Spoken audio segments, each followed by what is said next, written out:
Hello दोस्तों, राधे राधे। स्वागत है आपका हमारे चैनल में। आज मैं आपको एक ऐसी जानकारी देने जा रही हूँ। धरती पर एक ऐसा लोक जहाँ कलयुग की अभी तक नहीं हुई है एंट्री। यहाँ के बिना अधूरी है चार धाम यात्रा। कलयुग के प्रभाव से बचने के लिए 88,000 मुनि ने एक स्थान पर रहकर तप किया था। यह स्थान उन्हें स्वयं ब्रह्मा जी ने उपलब्ध कराया था। मान्यता है कि इस स्थान पर सभी तीर्थों का वास रहता है, इसलिए इस स्थान की यात्रा के बिना आपके तीर्थ अधूरे रहते हैं। कलयुग का दूसरा चरण चल रहा है। हर जगह कलयुग का प्रभाव देखने को मिलता है, लेकिन धरती पर खासकर भारत में एक ऐसी जगह है जहां अभी तक कलयुग का प्रभाव नहीं पहुंचा है। आज हम आपको ऐसी जगह के बारे में बताने जा रहे हैं जिसका इतिहास बहुत ही प्राचीन है। यह एक ऐसा तीर्थ स्थान है जहाँ के दर्शन के बिना आपकी चार धाम की यात्रा भी अधूरी मानी जाती है। इसे इस पावन भूमि का महान तीर्थ बताया गया है। इसे तीर्थों में तीर्थ कहा गया है। पाताल भुवनेश्वर के अलावा नैमिषारण्य ही एक मात्र ऐसा क्षेत्र है जहाँ 33 करोड़ हिंदू देवी देवताओं का वास माना जाता है।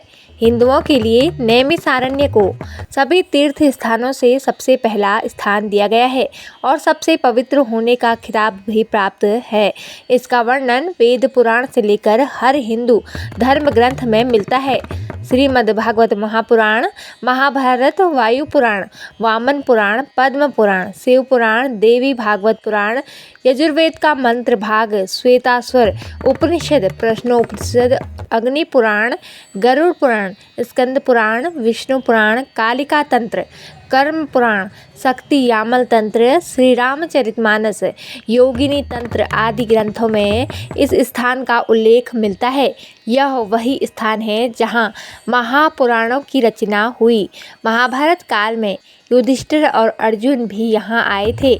इतना ही नहीं, प्राचीन काल में 88,000 ऋषि मुनियों ने इसी स्थान पर कठोर तपस्या की थी, इसलिए इसे तपोभूमि भी कहा जाता है। नैमिषारण्य का प्राचीनतम उल्लेख वाल्मीकि रामायण के युद्ध कांड में होता है। यहाँ उल्लेख है कि लव और कुश ने गोमती नदी के किनारे राम के अश्वमेध यज्ञ के 7 दिनों से वाल्मीकि रामचरित्र काव्य का गायन किया। हम बात कर रहे हैं नैमिषारण्य की। उत्तर प्रदेश के सीतापुर में है यह महान तीर्थ। लखनऊ से 80 किलोमीटर दूर गोमती नदी के तट पर स्थित यह प्रसिद्ध हिंदू तीर्थ है। इस स्थान को नैमिषारण्य, नैमिष या नीमशार के नाम से भी जाना जाता है। नैमिष यानी निमिष, कीवा निमेष तथा आरण्य यानी अरण्य अर्थात वन क्षेत्र, परमात्मा तत्व का क्षेत्र भी कहा जाता है। कि ब्रह्मा जी ने युद्ध भी इस स्थान को ध्यान योग के लिए सबसे उत्तम बनाया गया है। इस स्थान के मुख्य आकर्षण की बात करें तो इनमें चक्र तीर्थ, भूतेश्वर नाथ मंदिर, व्यास गद्दी, हवन कुंड, ललिता देवी का मंदिर, पंच प्रयाग शेष मंदिर, हनुमानगढ़ी शिवाला, भैरव जी मंदिर, पंच पांडव मंदिर, पंच पुराण मंदिर, माँ आनंदी मई आश्रम, नारदानंद सरस्वती आश्रम, देवपुरी मंदिर, रामानुज कोट, रुद्राव्रत आदि शामिल हैं। नैमिषारण्य स्टेशन से लगभग 1 मील दूर चक्र तीर्थ सरोवर है। यह एक बड़ा गोलाकार जलाशय है। घेरे के चारों ओर जल भरा रहता है, जिसमें श्रद्धालु स्नान करते हैं। जल में चलते हुए इस गोल चक्र की परिक्रमा भी करते हैं। जल के भरे हुए इस घेरे के बाद चारों ओर सीढ़ियां बनी हुई हैं। यहाँ विभिन्न देवी देवताओं के मंदिर हैं। मुख्य मंदिर भूतनाथ महादेव का है। चक्र तीर्थ के बारे में कथा प्रचलित है कि एक बार 88,000 ऋषि मुनियों ने ब्रह्मा जी से निवेदन किया कि जगत कल्याण के लिए उन्हें तपस्या करनी है और तपस्या के लिए दुनिया में सर्वश्रेष्ठ, पवित्र, सौम्य और शांत भूमि के बारे में बताए। यह घटना महाभारत के युद्ध के बाद की है। ऋषि मुनि कलयुग के प्रारंभ को लेकर भी चिंतित थे। ब्रह्मा जी ने अपने मन से एक चक्र उत्पन्न करके ऋषियों से कहा कि इस चक्र के पीछे चलते हुए जाएं। जिस भूमि पर इस चक्र का मध्य भाग यानी नेमि खुद गिर जाएगा तो समझ लेना कि पृथ्वी का मध्य भाग वही है। ब्रह्मा जी ने यह भी कहा कि यह स्थान कलयुग के प्रभाव से मुक्त रहेगा। कहा जाता है कि इसी स्थान पर चक्र का नेमि गिरा था, जिस वजह से इसका नाम नैमिषारण्य पड़ा और यह जगह चक्र तीर्थ कहलाई। यह भी कहा जाता है कि नैमिषारण्य वो स्थान है जहाँ पर ऋषि दधीचि ने लोक कल्याण के लिए अपने दुश्मन देवराज इंद्र को अपनी अस्थियां दान की थी। ऐसी मान्यता है कि इस परम पवित्र भूमि के दर्शन बिना सभी तीर्थ अधूरे रहते हैं। 84 कोस की परिक्रमा नैमिषारण्य की परिक्रमा भी की जाती है, जो 84 कोस की परिक्रमा है। परिक्रमा हर साल फाल्गुन मास की अमावस्या के बाद की प्रतिपदा तिथि से शुरू होकर पूर्णिमा तक चलती है। यहाँ पंचप्रयाग नाम से एक पक्का सरोवर है। सरोवर के किनारे अक्षय वट नामक वृक्ष है। नैमिषारण्य में व्यास सुखदेव का मंदिर है। मंदिर के बाहर व्यास जी की गद्दी है। यहाँ दशा अश्वमेघ टीला पर एक मंदिर भी, श्री कृष्ण और पांचों पांडवों की मूर्तियाँ भी हैं। यहीं पर चारों धाम मंदिर भी हैं।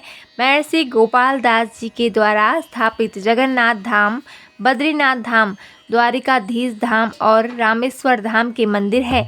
नैमिषारण्य को सत्य युग या कृत युग में जाना जाता है, जो सबसे प्राचीन युग है। यह एक पवित्र स्थल है जहाँ कई संतों ने अपने पापों का प्रायश्चित किया है। हिंदू पौराणिक कथाओं में माना जाता है कि चक्र तीर्थ का निर्माण ब्रह्मा के हृदय से निकली चक्र से हुआ था। इस झरने में स्नान करने से सभी पापों से मुक्ति मिल जाती है। व्यास गद्दी एक वैदिक विद्वान है। व्यास ने पुराणों की रचना की और वेदों को 4 भागों में विभाजित किया और अपना ज्ञान जैमिन, अंगिरा, पैल, सुखदेव, वैशम्यपायन और सूत को दिया। व्यास ने भी वेदों की रचना की और उन्हें 4 भागों में विभाजित किया। श्री ललिता देवी मंदिर। शिव की पत्नी सती ने आत्महत्या कर ली, जिसके बाद शिव ने उनके शरीर को मंदिर के मैदान में ले गए। यात्रा के दौरान उनका शरीर 108 टुकड़ों में विभाजित हो गया। हृदय नैमिषारण्य में गिरा, जहां आज यह ललिता देवी के नाम से जाना जाता है, जो भारत के शक्तिपीठों में से एक है। भगवान वेंकटेश्वर मंदिर। जैसा कि नाम से पता चलता है, यह मंदिर भगवान वेंकटेश्वर को समर्पित है और यह विशेष रूप से आंध्र प्रदेश में बड़ी संख्या में भक्तों को आकर्षित करता है। उन तीर्थयात्रियों को समायोजित करने के लिए जो मंदिर के मैदान में रात भर रुकना चुनते हैं, मंदिर ने अपने मैदान के अंदर आवास प्रदान किया है। दधीचि कुंड। देवताओं के शासक इंद्र ने ऋषि दधीचि से अपील की कि वे अपनी हड्डियां उन्हें दे दें ताकि वह राक्षस व्रत असुर को मार सकें और दुनिया को बचा सकें। उन्होंने स्वीकार किया, लेकिन केवल एक शर्त पर। वह क्षेत्र की सभी पवित्र नदियों और स्थलों को दौरा करने के बाद ही ऐसा करेंगे। देवता हड़बड़ी में थे और उन्होंने दधीचि को उनका अनुरोध पूरा करने के लिए इस स्थान पर सभी स्थानों को एक साथ इकट्ठा किया, जिसके बाद उन्होंने अपनी हड्डियों को त्याग दिया, जिनका उपयोग वज्र बनाने के लिए किया गया, जिसका उपयोग अंततः वृत्रासुर और उसके अनुयायियों को मारने के लिए किया गया था। इस कुंड में स्नान करना भारत के सभी पवित्र स्थानों में स्नान करने के बराबर माना जाता है। सूत गद्दी। इस स्थान पर वेद व्यास के शिष्य ऋषि सूत ने 88,000 ऋषियों को भाषण दिया था। हनुमान गद्दी और पांडव किला दुनिया के 2 सबसे शक्तिशाली योद्धा हैं। हनुमान द्वारा अहिरावण के वध के बाद राम और लक्ष्मण को रिहा कर दिया गया और वे इस स्थान से दक्षिण की ओर जाने में सक्षम हुए। पांडव किला वह स्थान है जहां पांडवों ने अपने कर्म के तहत तपस्या की थी। भगवान राम, लक्ष्मण और सीता की मूर्ति वाले एक पुराने मंदिर द्वारा चिह्नित यह स्थान 10वें अश्वमेध यज्ञ का स्थल था, जो इस दिन भगवान राम द्वारा आयोजित किया गया। स्वयंभू मनु और शतरूपा। यह वह स्थान है जहाँ स्वयंभू मनु और शतरूपा ने भगवान नारायण के जन्म का आशीर्वाद पाने के लिए 23,000 वर्षों तक तपस्या की थी। तो दोस्तों, आपको हमारी जानकारी कैसी लगी कृपया कमेंट करके ज़रूर बताएं और ऐसी आध्यात्मिक और ज्ञानवर्धक कहानियाँ सुनने के लिए हमारे चैनल को सब्सक्राइब जरूर करें। धन्यवाद। जय माता दी।